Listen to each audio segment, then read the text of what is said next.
বিসমিল্লাহির রহমানির রহিম। সকল প্রশংসা আল্লাহর, সকল ক্ষমতার মালিক আল্লাহ মহান। আসসালামু আলাইকুম আমার প্রাণ প্রিয় সকল আপনজন, কেমন আছেন? আমি আপনাদেরই সামান্য একজন কান্তা আপা আবারও চলে আসলাম।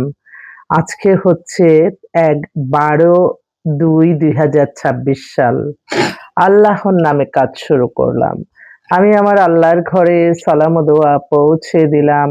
আমার প্রিয় নবীজি রওজা মোবারকে সালাম ও দোয়া পৌঁছে দিলাম। হযরত শাহজালাল শাহপরানে সালাম ও দোয়া পৌঁছে দিলাম। আজমি শরীফে সালাম ও দোয়া পৌঁছে দিলাম।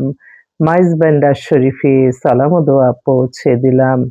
আল্লাহ আপনি নামাজ রোজা ইবাদত বন্দেগী কবুল আর মঞ্জুর করে নেন। আল্লাহ ভালো কাজ কবুল আর মঞ্জুর করে নেন। আমিন। আলহামদুলিল্লাহ, আলহামদুলিল্লাহ, আলহামদুলিল্লাহ।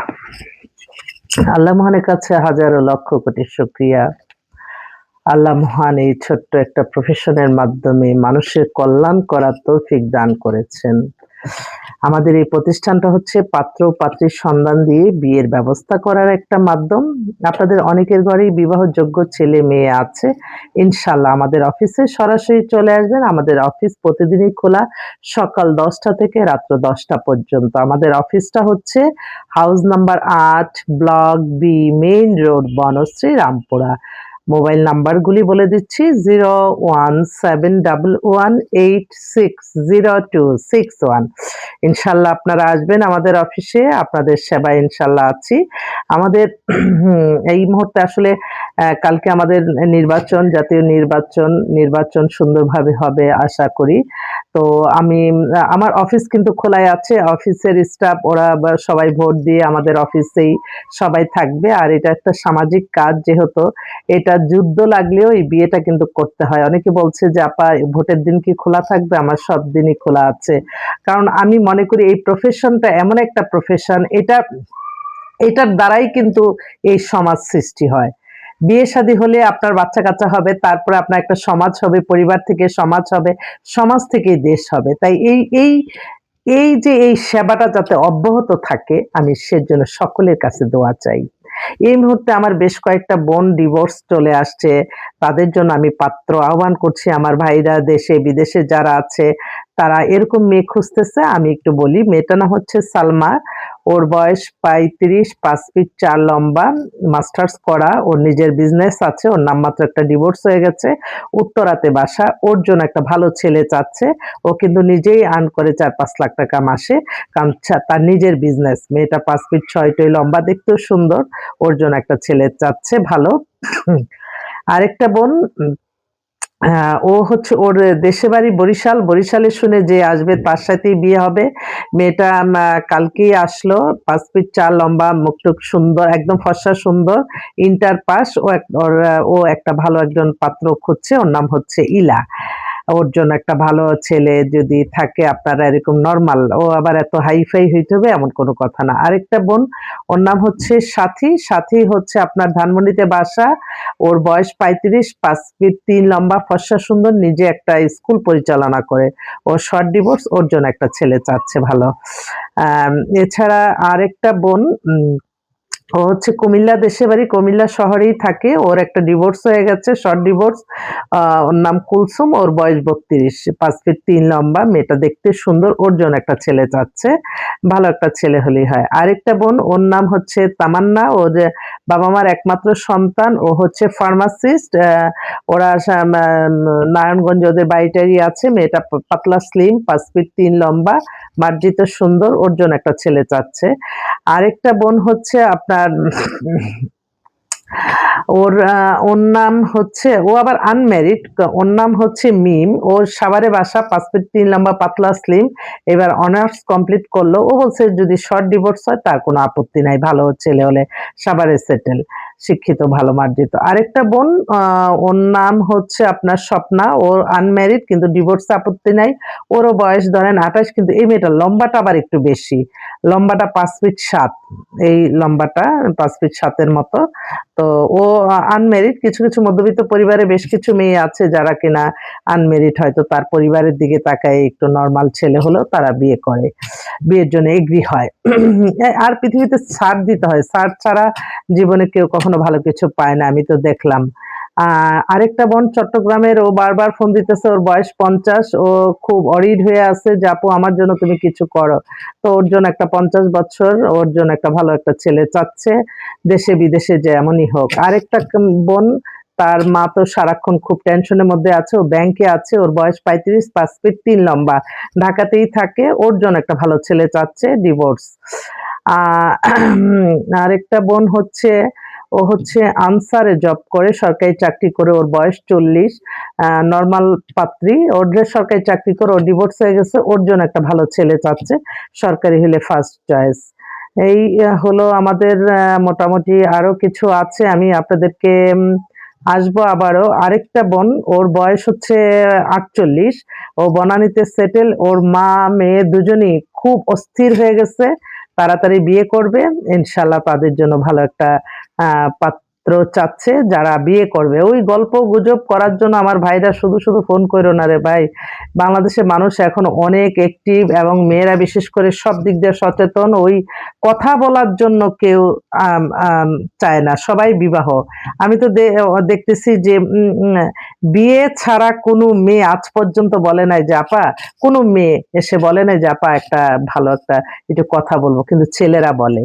তো সেই জন্য আমার ছেলে ভাইদের একটাই আমার অনুরোধ, সত্যের পথে থাকবা, কোনো অন্যায় কোনো কিছু ইসলামে যা যা আছে তা মেনে চলবো আমরা, তাহলে কিন্তু আমরা ভালো থাকবো। তো অফিস খোলাই আছে, আমি ভাবলাম যে আমার ভাই ও বোনরা কারা আছে অবিবাহিত, একটু সময় কিন্তু একটু রিল্যাক্সের টাইম এখন। এই রিল্যাক্সের টাইমে কিন্তু আপনারা আমার হয়তো অফিসে চলে আসলেন, অফিসে এসে দেখে তারপর দায়িত্বটা দিলেন, এত বড় একটা কাজ আপনারা আমাদের মাধ্যম থেকে সারা জীবনের জন্য একটা ছেলে একটা মেয়ে নিবেন। অতএব সেই মানুষটা কি, তার ভিতরে আল্লাহর ভয় আছে কিনা, তাকে আস্থা রাখা যায় কিনা, যে একটা সন্ধান দিল এটা সঠিক কিনা। তো আমি আল্লাহর কাছে হাজারো লক্ষ কোটি শুকরিয়া আদায় করছি যে যতক্ষণ পর্যন্ত আমার নলেজে আছে একটা ভালো মেয়ে ভালো ছেলে আমি তার জন্য ডিসপ্লে করব। আমি কখনো, আপনাদের ক্ষতি হবে এই চিন্তা, আবার ক্ষতি হয়ে যায়, আবার অনেক কিছু ক্ষতি হয়ে যায়, কিন্তু আপনাদের কোনো ক্ষতি হবে এটা আমি আপনাদের কাছে ওয়াদাবদ্ধ, আমি ওয়াদা করলাম। কালকে নির্বাচন, আল্লাহ জানে এই সময়ে কার মুখের হাসি ফোটে, একমাত্র আল্লাহই তো জানে, কার কপালে লিখে রাখছে রাজা। সবাই দোয়া করবেন আল্লাহ যার দ্বারা মানবতার কল্যাণ হবে, যে কিনা হিংসা করবে না, ক্ষমতার অপব্যবহার করবে না, সাধারণ মানুষের ভোটারদের জন্য কি তার জীবন পর্যন্ত দিতে রাজি, তাকে আল্লাহ রাষ্ট্র ক্ষমতা দান করুন। দেখেন আমরা ভোটার, আমাদের জন্য কি করবে সেগুলি কিন্তু রেডি নাই। টিভিতে দেখতেছি নতুন মন্ত্রী এমপিদের জন্য তাদের গাড়ি পর্যন্ত রেডি, তো আমরা কি পাবো, এটাও কিন্তু একটা কথা। তো আমরা তো চাই দেশটা সুন্দরভাবে চলুক, জনসংখ্যা তুলনায় আমাদের কর্মসংস্থান বেশি হোক, যানজট মুক্ত হোক, শিক্ষা স্বাস্থ্য ব্যবস্থা উন্নত হোক, আমরা যাতে শিক্ষা এবং স্বাস্থ্যের জন্য আমাদের বিদেশে কোনো যেতে না হয়। বাংলাদেশে তো আচ্ছা, এই যে মানুষগুলি এত কৃপণতা করে, এই যে কৃপণতা করে গেছে, তারা কি অর্থ পরে খাইতে পারে?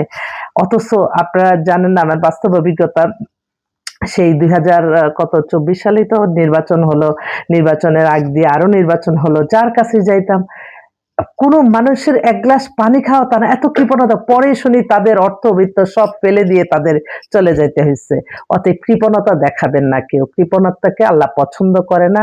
আমি এখনো মানে সবারই দেখি যে সবারই মুভমেন্ট এক, যার অর্থ আছে সে আরো চায় আরো চায়, এই মেন্টালিটি কেন?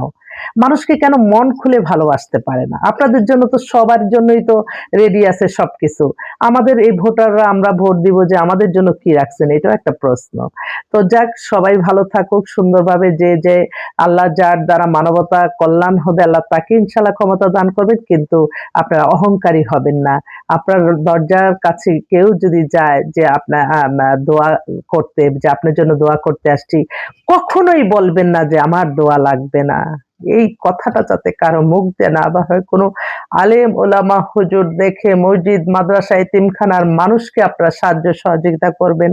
দেখেন আপনার অর্থ জমিয়ে কিন্তু আপনারা নিজেরা খেয়ে যেতে পারেন না, তাহলে কেন এগুলি করেন? যাক, আমি আমার বাস্তব অভিজ্ঞতা তুলে ধরলাম। তো যাক, আল্লাহ এই এই সময় আল্লাহ কাকে দান করবে এটারই অপেক্ষায় রইলাম। তো শত সুন্দর জীবনযাপন করেন। কোনো ভোটার, কোনো সমর্থক যাতে তার নেতাকে জিতানোর জন্য তার জীবনে রিস্ক না নেয়। সে কিন্তু জিতে যাবে বা হেরে যাবে, তার পরিবার কিন্তু থাকবে। আপনার পরিবারেই থাকবে অশান্তি। কারণ আপনার হয় এই যে বেশি উত্তেজিত হয়ে আপনার একটা কাছে হয় আপনার জেলে যেতে হবে, নাহলে মৃত্যু। কি দরকার? থাক না। যার দ্বারা যাকে আমরা ভোট যাকে খুশি তাকে দিব, যে বিজয়ী হবে আমরা তাকেই নিয়ে আমাদের রাষ্ট্র পরিচালনা হবে। কেন আরেকজনকে বিজয়ী করার জন্য নিজের মিথ্যার আশ্রয় নিব? কেন, কেন, কেন? এই অর্থর তো কোনো মূল্য নাই। তাই এবারের ভোটটা কিন্তু অবশ্যই ইনশাআল্লাহ, ইনশাআল্লাহ আমার বিশ্বাস যে সততার সহিত হবে। কারণ যারা দায়িত্বে আছে তারা কখনোই এই গুনাহ নিবে না। কারণ ওদের তো আল্লাহর কাছে জবাবদিহিতা করতে হবে। অর্থের লোভ কিন্তু ক্ষণিকের, কিন্তু আল্লাহর কাছে জবাবদিহিতা যখন করতে যাবেন তখন কি জবাব দিবেন যে আপনি মিথ্যার আশ্রয় নিলেন? তো দরকার নাই। যারা সুন্দরভাবে ভোট দিবে, গণনা হবে। হ্যাঁ, তুমি এখান থেকে পাস করছো, তুমি বিজয়ী। তুমি এখানে হেরেছো, ঠিক আছে, আবার প্রস্তুতি নাও। এটাই জাস্ট, এটা মন খারাপের কোনো ব্যাপার না। আর এখন কিন্তু দায়িত্ব কিন্তু অনেক বিশাল ব্যাপার। নিজে অর্থবিত্ত জমাবেন আর আপনি সুখভোগ করবেন জনগণের কল্যাণ না করে, এটা কিন্তু এখন আর সম্ভব না। কারণ এখন সামাজিক যোগাযোগের মাধ্যম সবার হাতে হাতে আছে। তাই ক্ষমতার বেশি লোভও করবেন না, আবার ক্ষমতা আঁকড়িয়ে ধরে রাখতে চাবেন না। মিথ্যা কাল্পনিক গল্প বানিয়ে নিজে ক্ষমতাবান হবেন না। ক্ষমতাবান বানাতে পারে একমাত্র আল্লাহ মহান। আল্লাহর কাছে সারা রাত্র আজকে তাহাজ্জুদ পড়ে পড়ে সবাই দোয়া করেন, সবাই দোয়া করেন, সবাই দোয়া করেন। এটাই আমার অনুরোধ। সবাই ভালো থাকবেন। আসসালামু আলাইকুম।